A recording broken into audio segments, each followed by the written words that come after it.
Hi, cities. How are you doing? Welcome to Naya Sim. Thank you so much for the support. Hope you all are doing good. I don't know if you all have seen video of some black people talking about how some KKK members, went to a black project and they were unalive. They didn't make it out. And I am asking, how many down and more to go? Some people are very adamant.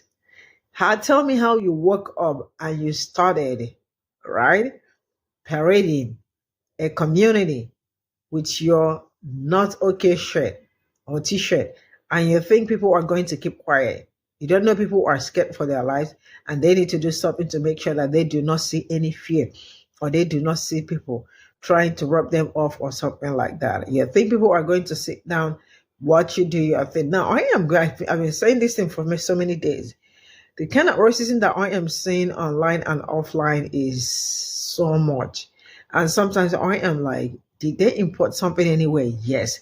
The truth is that they have been like this, but they were waiting for the right person to make them continue what they are doing. And at this point in time, they are doing it amazingly well. But one thing I know for sure is that you all better be careful. Tread with caution. Let's get into this. Holy crap, you gotta listen to this. I've never been so in love with a stranger. I don't know if you are attacking DEI because you convinced yourself that racism and discrimination doesn't exist anymore, or if you've just convinced yourself that it's okay. What I do know is that white supremacist groups still feel emboldened enough to march openly in American streets. People are proudly proclaiming themselves racist and bigots on social media and even national television. And I know that it'll be those people that are cheering and applauding for you the loudest when you decide to dismantle diversity, equity, and inclusion in our schools. And the fact that doesn't give you pause, that it doesn't make you feel sick and slimy, tells me everything I need to know about you. When I look at you, the 6 of you that'll vote against this, I'm disgusted. But I'm also grateful. I'm grateful for all the experiences I had that kept me from being like you. You see, there's racists and bigots in my family. I heard the N-word and derogatory jokes growing up, but when I found myself on my own before I'd even graduated high school, that family wasn't there to help me. My friend Liliana's family was. They're Guatemalan immigrants. If it wasn't for them, I probably would have gotten a lot more trouble than I did. Did you know that immigrants are less likely to commit crimes than U.S. citizens? He's right. Statistically. And then there was my friend Trey's mom, taking care of all those kids all on her own. Still somehow always able to find a prayer and a plate for me too. Did you know that black mothers are more than 3 times as likely to be single moms than white mothers? He's right. Statistically. It was the queer kids that helped me learn how to navigate life on the streets. Did you know that LGBTQ kids are more than twice as likely than their peers to be homeless? Right again. Statistically. But because of those kids, when my child came out to me, I was able to be the father that they needed, despite all of the religious indoctrination I'd been subjected to. Did you know it's more likely your priest will be a predator than your kid will be trans? Dang. Statistically. Now, I know you don't care about my stories or my statistics. Your fear and ignorance has got you so turned around rather than embracing the future, you're clinging desperately to echoes of the past. That future, it's still coming, and it doesn't look much like you, statistically. Shout out to the student speakers. You may be blind, but these kids aren't. They see you. More than that, they see that you do not see them. So tonight, after you vote against their future and go home to bask in the approval of racists and bigots, Dang. don't mistake this for a day that we stood in your way and couldn't stop you. No, today's the day you decided to stand in the way of these kids and their future. And someday, sooner than you think, they're going to run right over you and not even look back. Make good decisions. Oh my god, I love this man.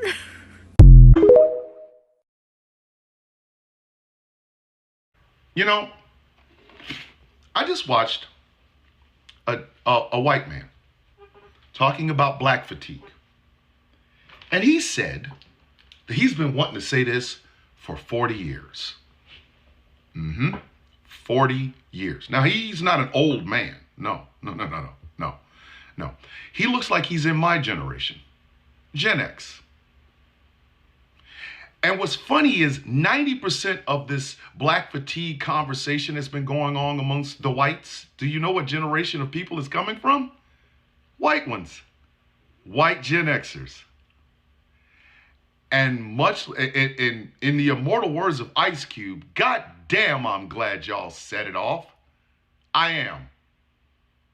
Because this is a conversation that a lot of people within the Gen X generation, but don't share that white skin, have been wanting to say to you bastards for a very long time. A very long time. Way to adopt the same racist ass attitudes as your parents and grandparents. Good job. Of course you would sell us out. Just because you can talk about certain milestones and touchstones that we all share does not mean we're a generation of people that get along with each other. In fact, some of you motherfuckers I wouldn't stand next to if you were on fucking fire. I wouldn't. While you're talking about Breakfast Club and leg warmers and He-Man and G.I. Joe and Voltron, do you know we just passed the 40th anniversary of the bombing of the MOVE organization in Philadelphia, and I didn't see one of you white, black, fatigue-having motherfuckers say a goddamn thing about it? Did you notice that? Where the Philadelphia Police Department dropped a bomb on people who were living in a socialist commune, black folk. I noticed y'all didn't have, where's the nostalgia for Gen X for that? Where is it? You see, a lot of you Gen Xers, white ones, I might add, a lot of you white Gen Xers, y'all have always been a disappointment. That's why there is no such thing as solidarity amongst the Gen X generation. Because we know how some of y'all move, and we ain't liked your asses since. We saw you. Don't think we didn't. You thought you were able to get away with, oh, well, I like Tupac, bitch. Who gives a fuck what you like? Who gives a fuck what you like when it comes to Pac? That's you glomming on the shit. And you expect, well, we gave you Red Hot Chili Peppers. Where's this white Gen Xers black fatigue for shit like Rodney King?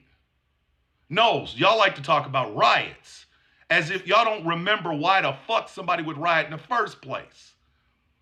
See, we lost some of you motherfuckers during the OJ trial. Ain't no use to me lying. Some of y'all lost y'all balls during the OJ trial because you forgot you were Gen X and remembered you were white. And we just been carrying your asses around. Y'all bring nothing to the table. Y'all nostalgia means shit to us. It always has.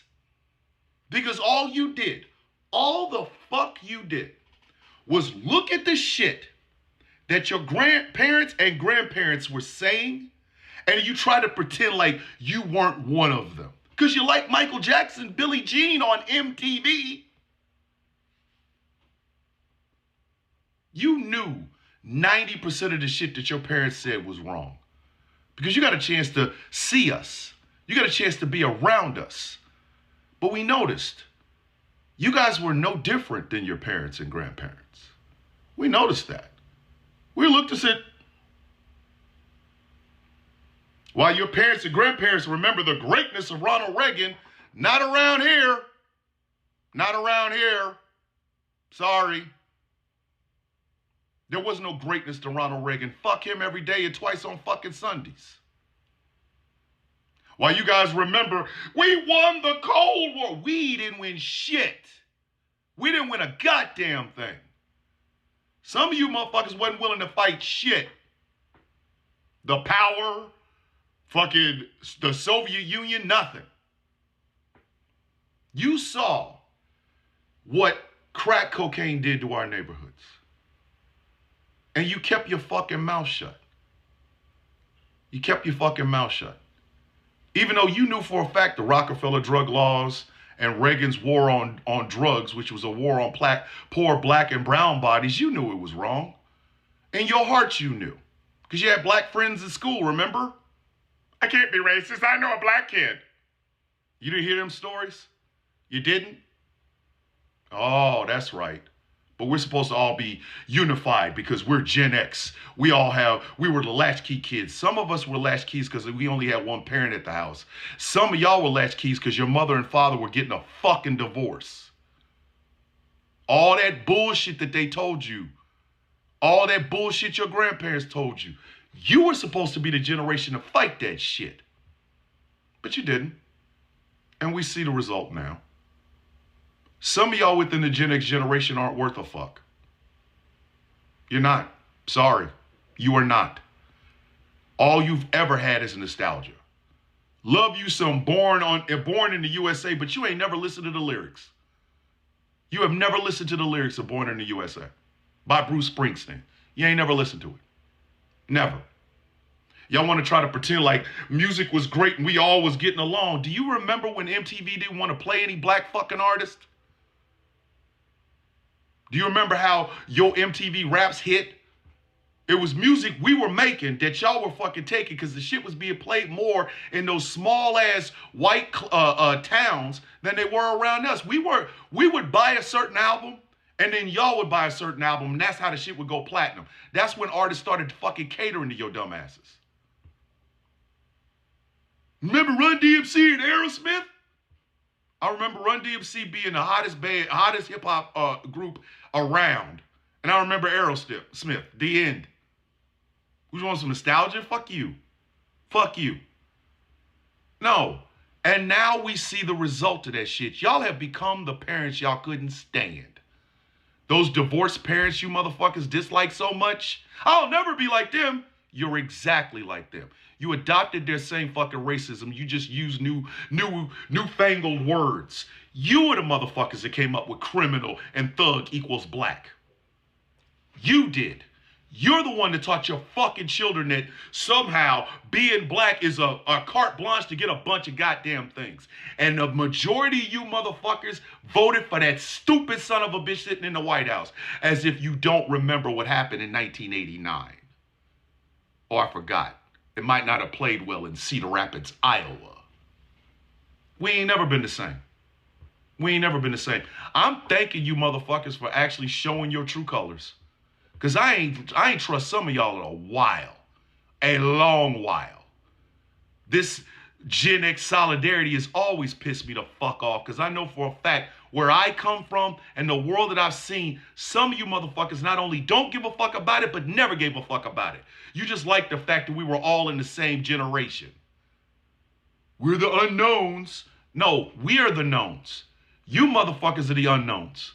Because we didn't know whether or not y'all were actually going to grow up and be different than your parents and grandparents. Well, now we see that you aren't. Now we see that you aren't.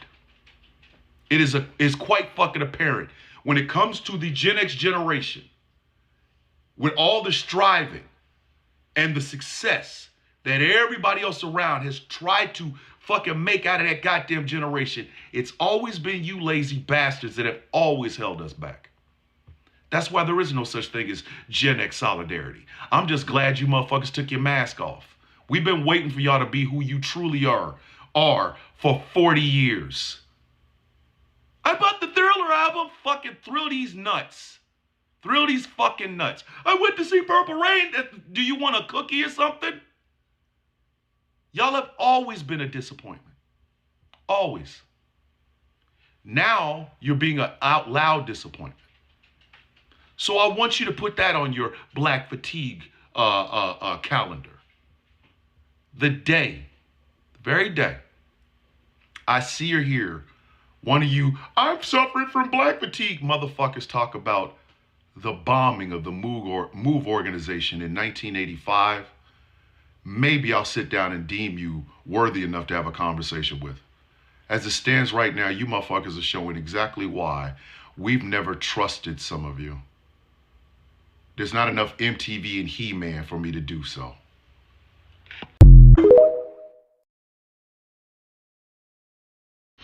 You know, by accident, I scanned my For You page, and that video that came out shortly after Donald Trump made that video, or that AI video about Trump Gaza #1, popped up. And the Muslim man from Dearborn that says, first off, this guy's an idiot and he'll never, he's an idiot, he's stupid, but he voted for Jill Stein. And his rationale was, well, if Kamala had won, no one would have ever believed us ever again. Can I be honest with some of y'all on the left, especially you far leftists that, want to blow everything the fuck up without a plan in place? There's a reason we will never stand with you again. Never. You can call it bootlicking Democrats. I call it you don't have any fucking strategy. You're a bull in a china shop. A blind bull in a china shop. You don't know what the fuck you're going to hit. You're going to hit us and everything else that you want to smash up to pieces. You see, you never had a strategy. You know how I know you never had a strategy? Because some of y'all hopped your dumb ass out here and said, I'm not going to. Some of y'all literally made rationales on voting for a bitch that shows up every 4 fucking years to run for president, loses, takes your money and bones the fuck out until the next 4 years show up. Oh, she's also a Russian plant, but we're not even going to get into that. Some of y'all actively said vote for Trump, but don't vote for Kamala Harris and expect to be accepted in my community. In other words, you banked your activism here on the lives of people in Gaza to try to prove a fucking point, and then you failed. Every one of y'all love bringing up Martin Luther King. Here's something a lot of y'all don't remember. A lot of y'all don't remember this. The Montgomery bus boycott wasn't about, oh, wow, let's show them we don't need the bus. It was an economic crippling. It was. The Montgomery bus boycott was about economically crippling the bus system in Montgomery, Alabama. Once you hit them pockets, people came and started to talk to people. You got to pack them pockets first. The whole time when y'all were getting mad at Democrats and Kamala Harris and this, that, and the third, did any of you ever try to boycott their donors? Did you ever think about boycotting their donors? Did you even know that they had donors that you could boycott?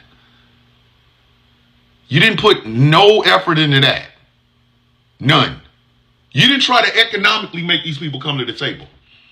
Because you know what you would have done? If you had started an economic boycott behind every donor to the Democratic Party, those donors would have forced those Democrats to come talk to you. In America, it's always about economics. You want to make a statement, pat them pockets. Don't believe me? Look at Target. Black folks didn't boycott every fucking superstore, Walmart, and we're just going to boycott any of these stores so that when we get, no, bitch. You boycott strategically, like a surgeon. You don't boycott like a dumbass. But y'all will bring up, we're bringing up Martin Luther King. We must be on the right side of history. You're not. Your torch it all so that I can get my little thing magnified doesn't work. Because you're going after the politician and not the people that back those politicians with that money. And this is why nobody will ever listen to you again. For what? You can't lead us no goddamn where. You don't know where the fuck you're going. That's why you see so many of these fucking far leftist fucking influencers who had all that mouth. Now all of a sudden they find another shit to do and putting hands in pockets and whistling by graveyards and shit. Because you weren't strategic. You wanted to make a point. Gaza was your point. Okay. You want to bring these people to the table? Hit the people that are donating to them. You could hit every fucking person, every donor. Didn't matter where that money came from. Name them and shame them. Boycott this thing that is connected to this thing, which is connected to these people that donate to the Democratic Party. That is what strategic fighting is. Y'all don't know what the fuck you're doing.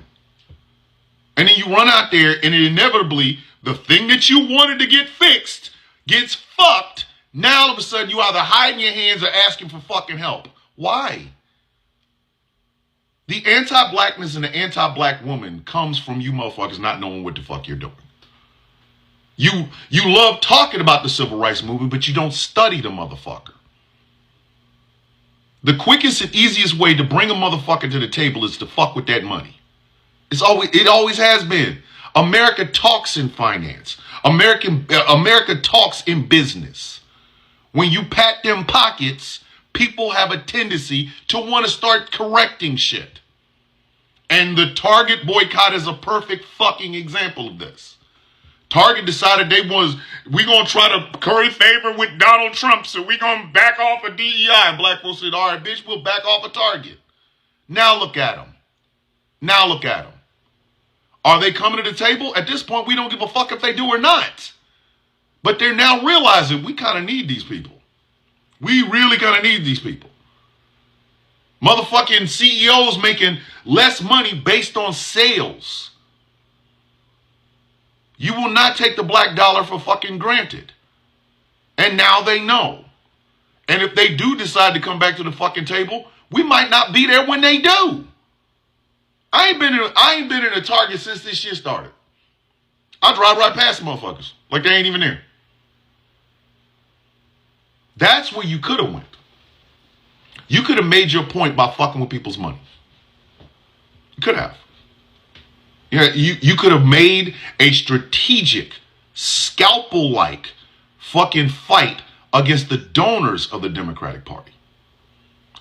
Forcing those donors to talk to those politicians to go talk to you. But you didn't. And that man sat there and said, had Kamala Harris won, nobody would have ever listened to us again. Well, guess what? Now we really ain't listening to you. Because in the process of you doing that, you fucked us. You fucked us. You want to know why a lot of people are so pissed off at y'all? It ain't got shit to do with Palestinian people. Nobody wants to see what's happening to them happen to them. And that includes some Jewish folks. That includes some Israelis in Israel right the fuck now. No, it was your fucking arrogance, your anti-blackness, and your anti-black woman that pissed off so many fucking people. You think this was about your vote? No, bitch. It was about your arrogance going to that vote. Because in the long run, you would have gotten a hell of a lot more flies with honey than you did with vinegar. But you didn't even bother with the vinegar. You went straight to gunpowder and fucking shoe prints and shit. You weren't strategic. So stop bringing up the civil rights movement. Stop it. Stop it. Stop bringing up any parts of the civil rights movement. Stop bringing up Martin Luther King. Stop bringing up the March on Washington. Stop the I Have a Dream speech. Stop all of it because you learned absolutely fucking nothing. The first act of the civil rights movement, the Montgomery bus boycott, none of you studied it. None of you. But you walk around talking like you know what the fuck you're talking about. You weren't strategic. You were a blunt instrument, and you fucked over so many people on the same side of the political aisle as you. Why? Because you were selfish. And now you're running from your fucking consequences. Don't. You're right. We will never trust you again. We will never talk to you again. We will never listen to you again. And we will never stand in solidarity with your ass ever again. Because it wasn't just the fact that you were a blunt instrument. It's that you were an arrogant, anti-black woman fucking blunt instrument. And now the thing that you did all that bullshit for, whether you sat out, voted for Jill Stein, or voted for goddamn Donald Trump, now it's coming to fruition in a way you don't like. Now you want to talk solidarity. Go study how the fuck we did it the first time before you even come and fucking talk to us again if we decide to talk to you ever.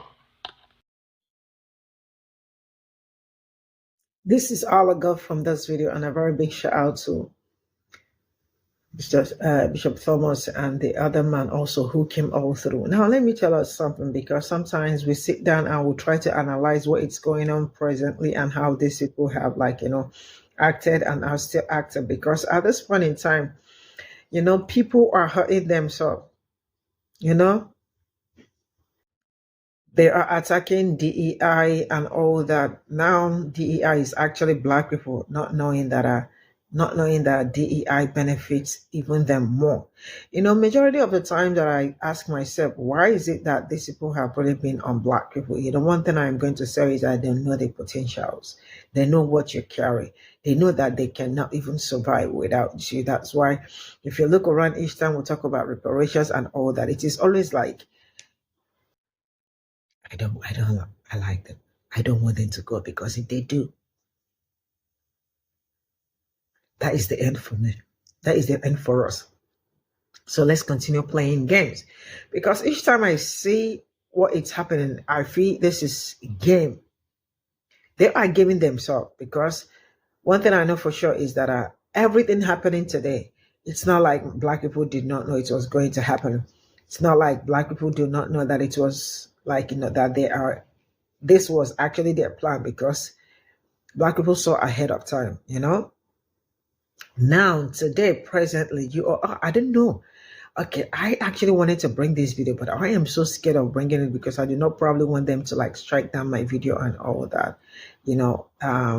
A triple K member, right, was unalive in a kind of a project community, community. Let me say that. Now I am going to say this. You woke up, you dressed up, and you started. Excuse me. You went to the side of my people, a project, wearing that hood and the t-shirt, and you think you are going to come out with hell and hearty. No. Our ancestors did a great job on that. He was no lies. I arranged all the videos, but I have been having double mind, so bring the video. But maybe later I will still gather more and bring it to you, so you all will see. This is true. I'm not lying. This is true.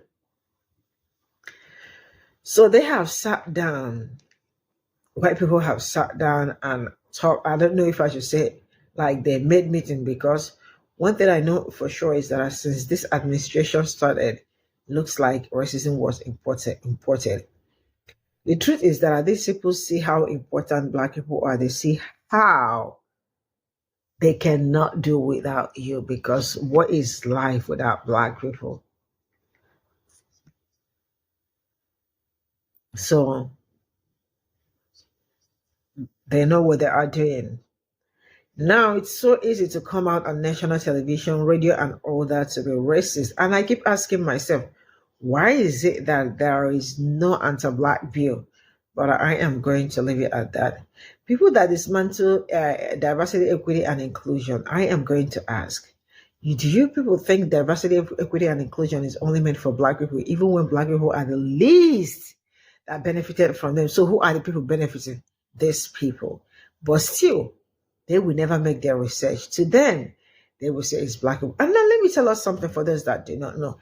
If you want to, no matter how rich that man is, maybe a billionaire in United States, right?